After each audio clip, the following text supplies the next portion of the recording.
My boyfriend is black and his parents won't accept me because I am white. I've been dating my boyfriend for 4 years. He is in his 30s and I am in my late 20s. We are both very successful professionals with great careers, but we do not live together. My boyfriend is black and his parents are immigrants to Canada from the Caribbean. I am a white woman of Eastern European descent. My grandparents immigrated here from Poland. I knew early on in the relationship that my boyfriend's parents were not happy with his choice to be with a white woman, but I did not know the extent to which this would still be an ongoing issue. As I mentioned, it's been over 4 years and I am yet to meet his parents. I have met other, younger, members of his family who are all very kind and accepting of our relationship. I really love my boyfriend and I want our relationship to work, but lately things have become increasingly challenging. I did not introduce him to my parents for about a year, but now he has become a part of my family and we often spend time with my parents, grandparents, and siblings. However, whenever holidays come around, there is always a lot of tension and we usually argue about whether or not I will be invited to be a part of his family festivities. My parents are snowbirds, so they go to California for the winter. I often go there at Christmas time as well, but this year I am not due to professional obligations. Instead, I will be visiting my family in January and my BF is set to come along as well. I will largely be without my immediate family at Christmas, so I brought this up with my BF and he ultimately decided that he doesn't want to put his parents in an awkward spot by having me join their large family for Christmas. So basically he is saying that I should spend Christmas alone because he still intends to go with his family. His father often cites our relationship as a phase that he will grow out of, which is extremely hurtful. I also find it hurtful that my BF refuses to put his foot down with his family and chooses to protect their racial prejudice over my feelings, in fear that his parents will disown him. I understand the idea of having a preference for the type of person you want your child to date, but to go as far as to say I am not welcome in their home because of my skin color, without ever having met me, seems a bit extreme. I guess my concern is less about actually meeting his parents and more about what this means for our relationship going forward. Personally, if I know people don't like me and I am not welcome in their home, then I truly have no business being around them. But I wish my boyfriend would take more of a "if she's not coming, I'm not either" stance and stand up to his parents' close-mindedness. Instead, he just bends to their will. He has also mentioned previously that if we were to get married, it's likely to cause a huge rift with his parents. I am starting to realize that the things I want, like marriage and children, are going to be difficult given the current way his parents see our relationship and myself more specifically. Am I wasting my time with a man who cannot, and likely will not ever, stand up to his parents? I don't know how this relationship will progress given the current situation. I'm not sure if they will ever come around, but I also don't want my BF to resent me for driving a wedge between his parents and himself. I was hoping for a ring by now and I'm not sure how much longer I should wait. Comment. It's also been 4 years. I could understand potential tension still existing, but not even meeting them. OP is being incredibly naive that this relationship isn't going to progress past this point. Find someone whose family will accept you for the things you can't control. The BF has very little respect for OP IMO. OP, you said you want marriage and children. 4 years is way more than enough time to know if your boyfriend will marry you. You should feel comfortable in discussing with him whether a marriage will ever happen. That way, if the answer is a no, which it likely is, it will be clear to you and you can make a decision. Going on further without clarity is a waste of your precious time that you may need to find someone else more suitable for marriage. Same here, but my dad's reason for disliking him was instantaneous, and based entirely on his race, so I stood up for the guy. I probably would have listened to my dad if he'd gotten to know him and simply pointed out the red flags. In fact, I think I dated him longer than I otherwise would have just to shove it in my dad's face. Sadly, I agree. He sounds like he's already told her it would cause issues if they married. With that being said, he's basically saying they will not be married. His parents have basically given him an ultimatum, it seems. If he marries OP, they're cutting ties. OP is wasting her time, unfortunately. It sounds like he will not put his foot down. She should seriously speak to him about whether he sees this actually getting to marriage or not. Unless he says yes and that he's willing to put his foot down and prep for their harsh response, I'd leave. This will get much worse with children involved. My gut feeling is that even if he did put his foot down, that he is likely to resent OP for it, consciously or subconsciously. It would definitely come up when they argue. It's a lose-lose situation TBH, because even if the parents come around, OP will still have to consider constantly whether they still dislike her in some capacity and will likely never feel totally comfortable around them as a result. Relationships are your heart's homes, You want to be safe in them. Exactly. OP, you need to realize that your BF has no backbone or is not willing to stand up to his parents. Either way, it means that your relationship would most likely stay where it is or just crumble due to resentment, quite rightly, that you would have against him and his parents.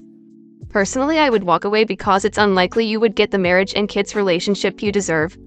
You need a man who would be your rock and support even if it is against his own parents. I wouldn't marry into a family where you are not treated with a minimum of basic respect. When is enough? Total waste of time.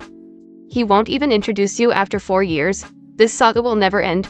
He's already allowed it to go on too long, and this is how he will always be with his family. Imagine having kids with him and how his family would treat those kids, and he would allow it. This is a deal breaker. His parents think it's a phase because he won't introduce you to them. Showing them it's a phase. If this man was serious about you, he would have put his foot down with his parents by now and said, listen, I love this woman, and if you want to see me at Christmas, you had better welcome her with open arms. Otherwise, you'll see neither of us. Partnership means building a new family with your partner. It's clear he's not thinking that way. Do with that what you will. Story 2. I told my girlfriend that she was leading on a colleague who has a massive crush on her. She now says I have a toxic masculine mentality. How do we reconcile? To set the stage for this story, everyone involved is a recent immigrant, and we have all been here in this country for around 2 to 3 years.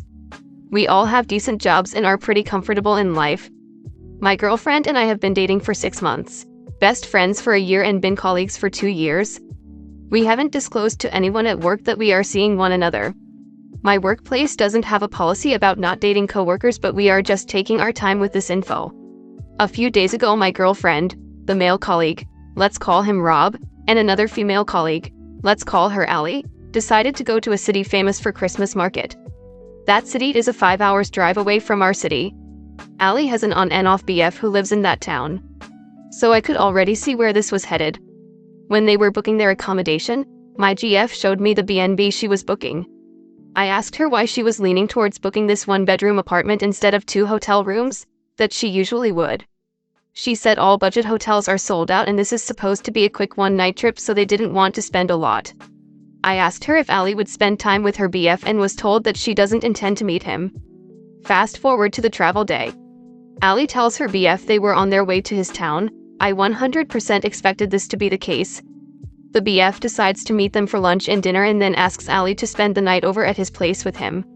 So now it's my GF and Rob in the 1-bedroom B&B.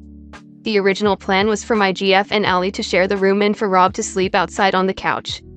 A bit of backstory. 2 years ago, Rob showed up at my GF's door with a bottle of wine and insisted she invite him in. Being the polite person that she is, she invited him in for a glass of wine and an hour later had him leave and called it a night. Rob tried to make moves on her but was respectful when she rebuffed him. He has since been pining for her. The latest incident being 3 months ago. My GF and Rob were on vacation at the same time, coincidentally. They were in different cities, but Rob took a 4-hour bus ride to spend 2 days with her, and booked a room in the same hotel. On his last night, he suggested that they drink in either of their rooms instead of going out and was promptly turned down. Now back to the current incident. My GF and Rob get back to their B&B and she goes in for a shower. She gets out of the shower and was chatting with me on her bed when Rob entered her room. She told me on chat he just entered. I was like, WTF is he doing in there? She said that they had decided to drink their leftover wine from earlier and that she was going out to the living room to drink. She then tells me that he was trying to get her to sit next to her on the couch. Now, I trust my girl 100%. I know she would never cheat on me. Plus, I am not at all insecure about this dude. All this happened around 1 a.m. I got a bit annoyed and texted her something like, yeah, you keep leading him on, so of course he will keep trying his luck. This instantly pissed her off. She said I am victim blaming the girl for the actions of a man, and that it's not her problem if a man can't keep it in his pants. And then said that she thinks I am displaying backward toxic masculine mentality by blaming her. I kept telling her this has nothing to do with her gender, but the fact that she kept putting herself in situations where she knew the guy would push his luck. I further added that I would do everything I could to avoid finding myself alone in an apartment with a female friend / colleague / acquaintance if I knew she had the hots for me. She was really annoyed. Just kept repeating that this is her stance and that she isn't liable for the actions of others. We left it at that and called it a night. I texted her this morning and didn't even mention the incident from last night, but she started talking about it again, telling me that I have a toxic male mentality and implied that she cannot get over it. I think we might be over at this point. What do you suggest, Reddit? Can this relationship be saved? Comment. I'm highly skeptical that she isn't actually sleeping with him. It's nice that you are so trusting, but you seem to be lulled into a false sense of security by his appearance. Just because the guy is objectively bad looking doesn't mean he couldn't be meeting some deep emotional need of hers that makes him attractive to her. She knows he's into her. She shared a bedroom with him on a trip you weren't invited to. More info needed about why you weren't on the trip, but regardless, it's weird. Now she is reacting to the smallest accusation with full-blown Darvo. Red flags. Bro, please have some backbone. Who the hell books one hotel room knowing full well it's a colleague that has on multiple occasions displaying flirtatiousness towards your girlfriend and is constantly disrespecting your relationship, knowing full well that is wrong? What you're doing is totally understandable and should be a normal boundary. Don't let either of them disrespect you like that again, to be honest. I've said this here many times. Doesn't matter how trustworthy someone seems to be, do not put yourself in a situation that could cause problems. I'm sure she would be pissed if you did the same thing with a girl that was attracted to you. If she's not cheating, she's just ignorant and not even, to be frank, should be dumped. She doesn't care about what you think here. Whether or not there is anything going on between them is really beside the point. If she is doing something that is making you think she has the potential to cheat, she should want to stop. If she is doing something that you are telling her jeopardizes your relationship and, from the sound of it, her safety, she should want to stop. It's not toxic masculinity to not want your GF drunk in one bedroom with someone who has made moves before. Honestly, as a woman, I would be on red alert if I was in that kind of situation, because you never really know what someone is capable of until they're doing it. Either she gets some kind of perverse satisfaction from getting his attention and turning him down, or they are already screwing around. You have to decide if it's worth the stress of dealing with a woman who defends this kind of behavior with half-crooked feminist arguments about victim blaming. It's not toxic masculinity to tell her she is playing a dangerous game. The next time you get together, tell her you have a dilemma and you need her help. Tell her you need to see her phone unlocked and that your relationship depended on her answer. If she says no, get up and leave.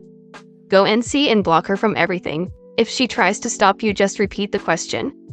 If she hand it over, let her know that her actions show that she doesn't care for you and that she is possibly hiding something. Gaslighting is an insidious form of manipulation and psychological control. Victims of gaslighting are deliberately and systematically fed false information that leads them to question what they know to be true, often about themselves. They may end up doubting their memory, their perception, and even their sanity.